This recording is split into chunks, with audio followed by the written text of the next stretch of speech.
अपने अष्ट विनायक हैं, महाराष्ट्र में बड़ी मान्यता है अष्ट विनायक की। पर कभी आपने सोचा कि विनायक 8 ही क्यों हैं, 7 या 9 क्यों नहीं है, 6 या 10 क्यों नहीं है?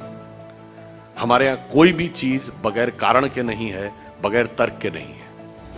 अच्छा, कभी आपने सोचा कि भगवान गणेश का शरीर मनुष्य का है और सर हाथी का क्यों है? और उनका सर काटा क्यों गया? सर हाथी का क्यों है, सवारी चूहे की क्यों है? दोनों में बहुत विरोधाभास नजर आता है ना। और उसके बाद यदि हाथी का सर है तो उनको एक दंत क्यों कहा गया? हाथी के तो 2 दांत होते हैं, तो फिर एक ही दांत क्यों है? और अगर एक ही दांत रहना था तो एक ही दांत होना चाहिए था उनकी मूर्ति में, वो दूसरा दांत टूटा हुआ क्यों है? और बल्कि जो आप वास्तविक मूर्ति देखते हैं उसमें टूटा हुआ दांत एक हाथ में पकड़ रखा उन्होंने। कभी आपने विचार किया कि ये क्यों है? इसमें से कुछ भी कहानी नहीं है, कुछ भी कल्पना नहीं है। और गणेश जी किसके देवता हैं? रिद्धि और सिद्धि के देवता हैं, यानी संपूर्ण सिद्धियां गणपति की आराधना से मिलती हैं। और गणेश जी पुत्र किसके हैं? शिव पार्वती के। और शिव ने ही सारे आगम ग्रंथ दिए हैं, यानी जिसको आप कहते हैं ना, आपकी चेतना के जागरण के सारे स्वरूप भगवान शिव ने दिए हैं। अब समझिए गणपति के सारे जो स्वरूप हैं इनका अर्थ और तात्पर्य क्या है। देखिए, भगवान गणेश का वह स्वरूप हमारे अंदर की जो वास्तविक चैतन्य ऊर्जा होती है उसके उत्थान की वह प्रक्रिया को प्रतीक रूप में दिखा रहा है। सबसे पहले सर कटना किस लिए जरूरी है? वह आप अंदर की यात्रा करके अपनी कुंडलनी शक्ति को तब जागृत कर सकते हैं जब पहले आप अपने अहंकार को नष्ट करने में सफल होते हैं। तो आपका सर कटने का स्वरूप प्रतीक ये है।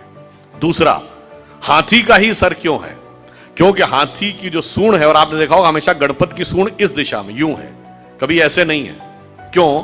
वह उस शक्ति का प्रतीक है जो अपवर्ड्स है, यानी जागृत शक्ति, आपके शरीर की कुंडलनी की शक्ति जब वो ऊर्ध्व की तरफ होती है उसका प्रतीक है। और हाथी इसलिए है कि हाथी के मस्तक में गज मुक्ता कहा जाता है। माना जाता है कि हाथी के यहां मस्तक में एक मुक्ता है तो वो ब्रह्मरंध्र का प्रतीक है। और जब वो मुड़ी हुई सूंड ऊपर है, और चूहे की सवारी क्यों है? क्योंकि चूहा जमीन के अंदर जाकर अपना बिल बनाता है।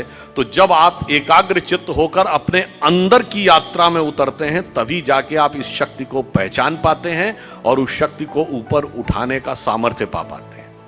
8 ही विनायक क्यों हैं? क्योंकि 8 चक्र हैं, मूलाधार, स्वाधिष्ठान, अनाहत, आज्ञा, विशुद्ध चक्र और ब्रह्मरंध्र। और अब एक ही दांत क्यों है? क्योंकि जब आप आज्ञा चक्र से ऊपर जाते हैं तब द्वैत के साथ वह यात्रा नहीं हो सकती, यानी संसार और ब्रह्म 2 में से एक को ही चूज करना पड़ता है। तो वह दांत टूटा हुआ क्यों है? तो संसार के साथ उस संबंध का विच्छेद करना पड़ता है, उसे तोड़ना पड़ता है। इसीलिए टूटा हुआ दांत हाथ में रखे हुए हैं। फिर आगे की यात्रा जाकर जब ब्रह्मरंध्र तक मिलती है तो समस्त रिद्धियां और सिद्धियां आपको प्राप्त होती हैं। यह उसका प्रतीक है।